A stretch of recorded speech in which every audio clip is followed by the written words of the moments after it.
میرا نام سکینہ زیدی ہے۔ میرا شوہر شادی کے کچھ دنوں کے بعد سے ہی مجھ سے لڑنے جھگڑنے لگا۔ میں اسے کوئی بھی بات سمجھاتی، وہ اس بات کا الٹا مطلب نکالتا اور پھر اسی طرح بات بڑھ جاتی۔ میں نے بہت کوشش کی ان کو سمجھانے کی، پیار و تحمل سے، لیکن ان کے سر پر ہر وقت شیطان سوار رہتا۔ میں بہت تھک چکی تھی اس روز روز کے ہنگاموں سے۔ اب تو میرے شوہر نے ہاتھ اٹھانا بھی شروع کر دیا تھا۔ میں بہت پریشانی کے عالم میں اپنی امی کے گھر آ گئی۔ میں روتے ہوئے اماں کے گلے لگی اور ساری گفتگو حرف آخر تک ان کے گوشے گزار کر دی۔ میری اماں بھی مجھے دیکھ کر بہت غمزدہ ہوئیں۔ اماں نے مجھے اس ذہنی اذیت سے بچانے کے لیے کہا کہ میری ایک دوست بہت پرانے عامل کو جانتی ہے جو بہت پہنچے ہوئے ہیں، وہ تیرا یہ مسئلہ ضرور حل کر دیں گے۔ اماں کی بات سن کر مجھے ڈھارس ملی، ایک امید سی بنی کہ شاید کچھ ہو جائے۔ اگلے دن میں اور اماں اس عامل بابا کے ہاں پہنچے۔ عامل بابا سے اماں نے سلام کیا اور ان کو میرے شوہر کے بارے میں بتایا۔ عامل بابا نے ہمیں بے فکر ہونے کا کہا اور بولے کہ تیرے شوہر کے جتنے بھی نعرے گھر میں موجود ہیں ان سے اپنی چٹیاں باندھا کر، تیرا شوہر بھی اسی طرح بن جائے گا۔ اور مجھے ایک سرخ رنگ کی تھیلی پکڑائی۔ میں تجسس سے اس تھیلی کو دیکھنے لگی جو اس وقت میرے ہاتھ میں تھی۔ عامل بابا نے کہا کہ چاہے کچھ بھی ہو جائے تم اس تھیلی کو نہیں کھولو گی، ورنہ انجام کی ذمہ دار تم خود ہوگی۔ میں نے ان کے کہے مطابق عمل کرنا شروع کر دیا۔ میں اپنے سسرال میں آ گئی تھی۔ میں نے اپنے شوہر کے سارے ناڑے غائب کیے اور ان میں سے ایک نکال کر اپنے بالوں کی چوٹی بنائی۔ آج خلاف معمول جب میرے شوہر گھر آئے تو بہت اچھے موڈ میں تھے۔ وہ مجھ سے بھی بہت اچھے سے بات کر رہے تھے۔ میں تو خوشی سے پھولے نہیں سما رہی تھی۔ مجھے بے حد خوشی تھی اس بات کی کہ میرے شوہر کے رویے میں مثبت تبدیلی آئی ہے۔ میں نے ان کے لیے کھانا گرم کیا اور ان کو سرو کیا۔ شادی کے بعد یہ ہماری پہلی گفتگو تھی جو کسی لڑائی کے بغیر تھی۔ میں نے اماں کو فون کیا اور ان کو سارے واقعے کا بتایا۔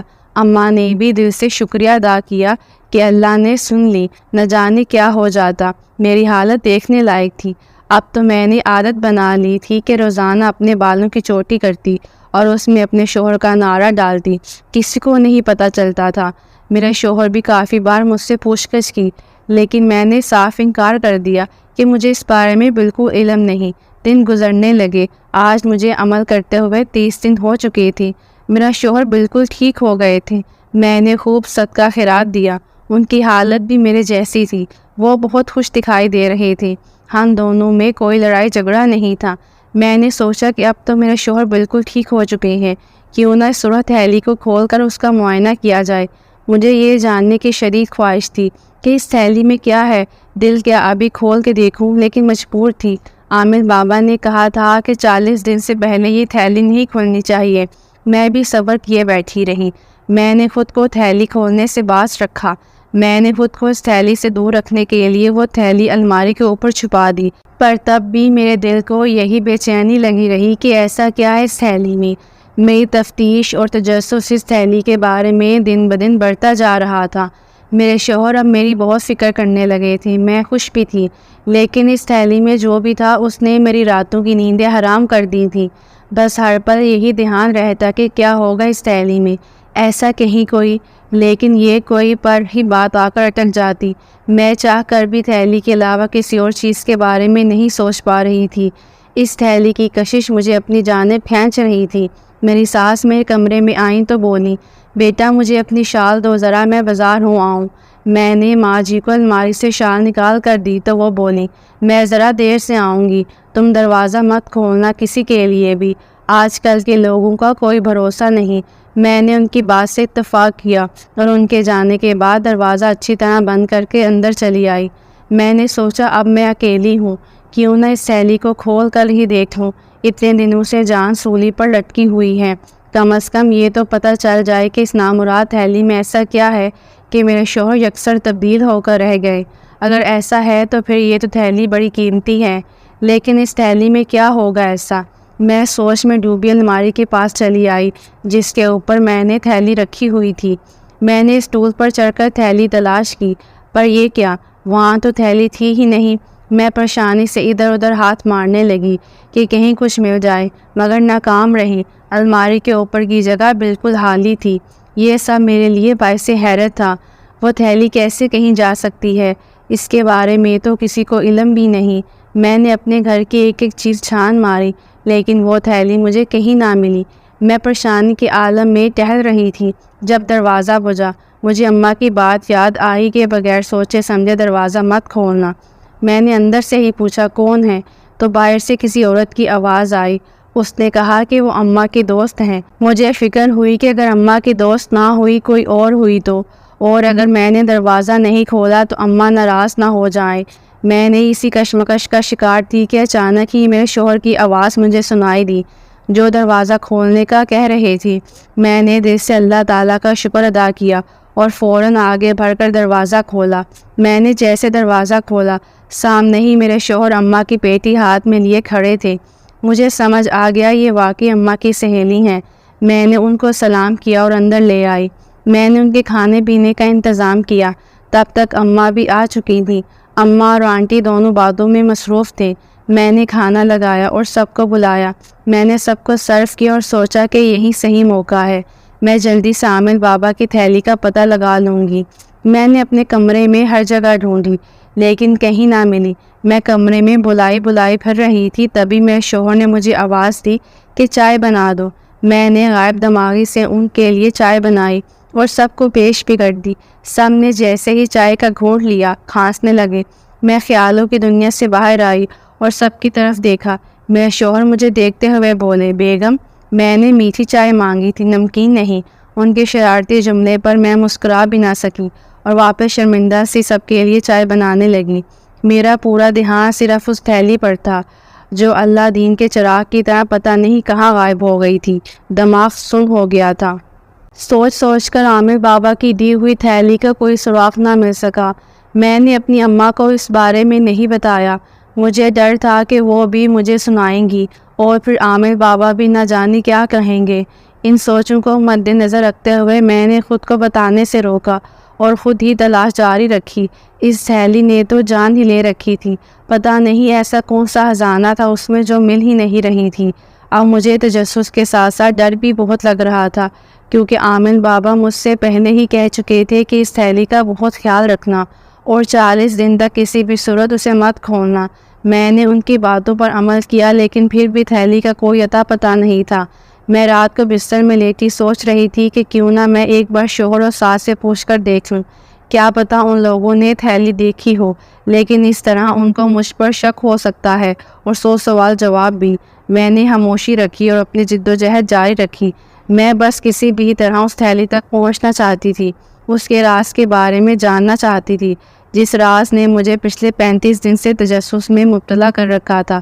عجیب سا ماحول بن گیا تھا، جہاں سب خوش تھے وہیں میں ایک تھیلی کو لے کر مضطرب سی ان سب کے درمیان بیٹھی سوچوں میں گم تھی۔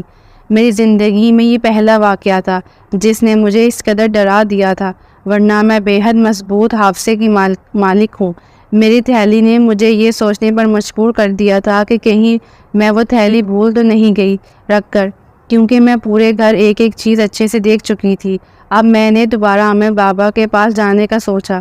جیسے ہی ان کے ہاں گئی، وہ بھی جلال میں مجھ پر غصہ ہونے لگے کہ کیسے تم نے تھیلی غائب کر دی، اتنا سب کچھ ہو گیا اور تم اب بتا رہی ہو۔ عامر بابا کی باتوں سے میں اور ڈر گئی۔ میں گھر آئی اور دل سے دعا کی کہ وہ تھیلی مل جائے۔ تبھی میری چھوٹی نند کھیلتی ہوئی کمرے میں آ گئی۔ میں نے دیکھا اس کے ہاتھ میں وہی سرخ تھیلی تھی جو بابا عامر نے مجھے دی تھی۔ میں تھیلی دیکھ کر خوش ہو گئی اور آگے بڑھ کر وہ تھیلی اس سے لے لی۔ میں نے اس سے پوچھا کہ یہ تھیلی تمہیں کہاں سے ملی ہے، تو اس نے بتایا کہ مجھے بھیا نے دی۔ اس کی یہ بات سن کر میری ہوائیاں اڑ گئیں، یعنی میرے شوہر کو اس تھیلی کا علم ہو چکا تھا۔ میں بہت پریشان ہوئی۔ اب بس یہی دعا کر رہی تھی کہ انہوں نے تھیلی نہ کھولی ہو، کیونکہ 40 دن پورے ہونے میں ابھی وقت باقی تھا۔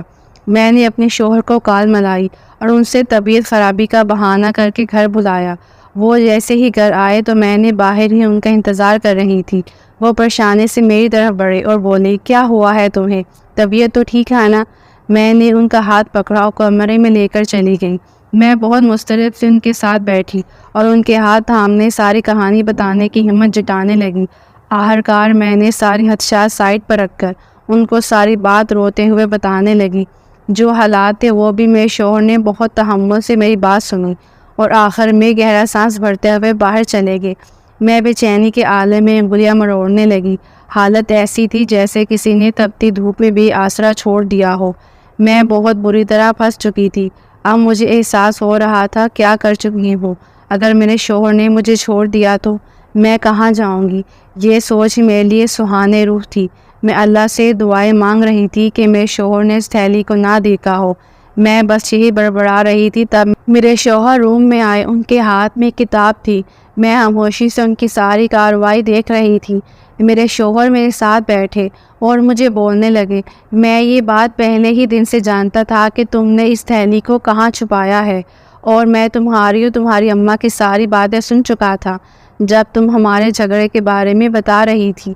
میں سمجھ گیا کہ اب تم نے کیا کیا ہے۔ میں نے شزدر نظروں سے ان کو دیکھا۔ وہ مجھے مسکرا کر دیکھنے لگے اور بولے، تم اس عامل کے پاس جا کر ہمارے گھریلو معاملات سنا رہی تھی اور وہ تم سے صرف جھوٹ بول رہا تھا۔ تم نے اس پر یقین کیا اور وہ سب کیا جو اس نے تم کو کہا، لیکن تم نے یہ غور نہیں کیا کہ آدھے ہی دن میں میری کایا پلٹ کیسے ہوئی۔ میں نے پہلے ہی امی جان سے بات کی تھی کہ تم سے لڑ لڑ کر تنگ آ گیا ہوں، اب بس پرسکون رہنا چاہتا ہوں، اسی لیے باہر جانے کا پلان بنایا۔ امی نے مجھے سمجھایا کہ تم دونوں کے جذباتی پن کی وجہ سے رشتہ کمزور ہو رہا ہے۔ اگر میں تمہارے ساتھ خاموشی اختیار کر لوں تو لڑائی خود بخود ہی ختم ہو جائے گی۔ میں نے اسی بات پر عمل کیا اور اللہ سے دعا کی کہ ہمارے رشتے کو شیطان کے شر سے محفوظ رکھے۔ بس یہ اسی کا کمال تھا، نہ کہ تمہاری اس تھیلی اور عامل بابا کا۔ اللہ سے بڑا کوئی عامل نہیں، اس کے اشارے کے بغیر پتا بھی نہیں ہلتا۔ تم نے کیسے سوچ لیا کہ وہ عامل تمہاری مدد کر سکتا ہے؟ تم نے اللہ کو چھوڑ کر غیر اللہ پر یقین کیا، اسی لیے یہ سب ہوتا چلا گیا۔ میں نے تمہیں نہیں روکا، میں سوچ چکا تھا کہ تمہیں سب سمجھاؤں گا، اسی لیے صحیح وقت کا انتظار کیا۔ اور اب بات کرتے ہیں اس سرخ تھیلی کی، جس کی وجہ سے تمہاری راتوں کی نیندیں اڑا رکھی ہیں، جس کی وجہ سے تم پاگلوں جیسی حرکتیں کر رہی تھی۔ وہ تھیلی میرے شوہر نے میرے پاس رکھی۔ تھیلی کو اٹھایا اور اسے کھول دیا۔ جب میں نے اس تھیلی میں موجود چیز کو دیکھا تو میری آنکھیں حیرت سے پھٹی کی پھٹی رہ گئیں۔ اس سرخ تھیلی میں پتھر بھرے ہوئے تھے۔ میں روتے ہوئے اپنے شوہر سے معافی مانگنے لگی۔